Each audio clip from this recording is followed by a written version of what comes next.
Et bonjour à tous. Donc aujourd'hui, on va s'intéresser à comment sauvegarder votre crypto-monnaie de manière safe en cas de bear market.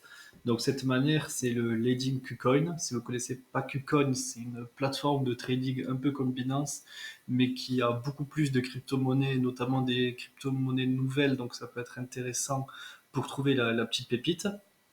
Donc je vous laisse un lien affilié pour vous inscrire, c'est gagnant-gagnant. Vous gagnerez des frais sur des frais de transaction en fait lorsque je fais un trade et inversement pour moi. Donc nous, ce qui va nous intéresser, c'est le lending KuCoin. Qu'est-ce que c'est? C'est le lending KuCoin. En gros, vous allez prêter votre argent à toutes les personnes qui utilisent des leviers. Donc je vous rappelle qu'il est très peu conseillé d'utiliser des leviers puisque c'est très compliqué et très dangereux. Donc toutes ces personnes-là vont sûrement perdre de l'argent. Donc nous, on va leur prêter de l'argent. Donc comment on fait? On va dans revenus, pré-crypto, si ça veut bien charger. Et là, on voit donc qu'on peut prêter de plusieurs coins. On peut prêter du Bitcoin, de l'Ethereum, du XRP, du ADA, etc. Mais nous, ce qui va nous intéresser, donc, c'est en Tether, donc USDT. Et actuellement, les prêts en Tether sont très très intéressants.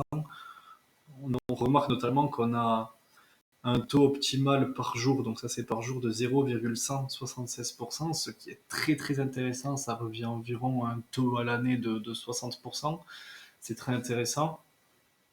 Et il y a très très peu de risques lorsqu'on fait du lending KuCoin, parce que les risques qu'il y a, c'est que soit la plateforme KuCoin se fasse hack, mais c'est très peu probable étant donné que c'est quand même une très grande plateforme reconnue, ou que le Tether, pour une raison X ou Y, euh, se fasse hack, chute à zéro, parce que je rappelle que le Tether, donc c'est une crypto-monnaie qui est indexée sur le dollar. Donc comment on fait?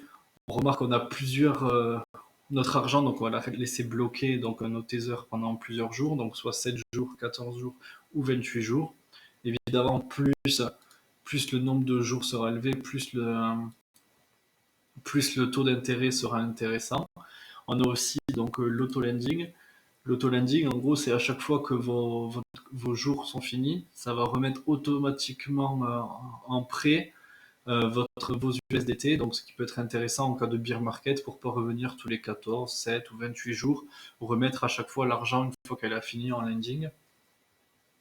Je pense que je vous ai à peu près tout expliqué sur ce qu'il y a à savoir sur le lending. Si vous avez des questions, n'hésitez pas à m'envoyer un message dans les commentaires, je répondrai. Et n'oubliez pas, si vous voulez vous inscrire, utilisez le lien affilié dans les commentaires qui est gagnant-gagnant. Sur ce, bonne journée ou bonne soirée, tout dépend l'heure de la journée qu'il est pour vous.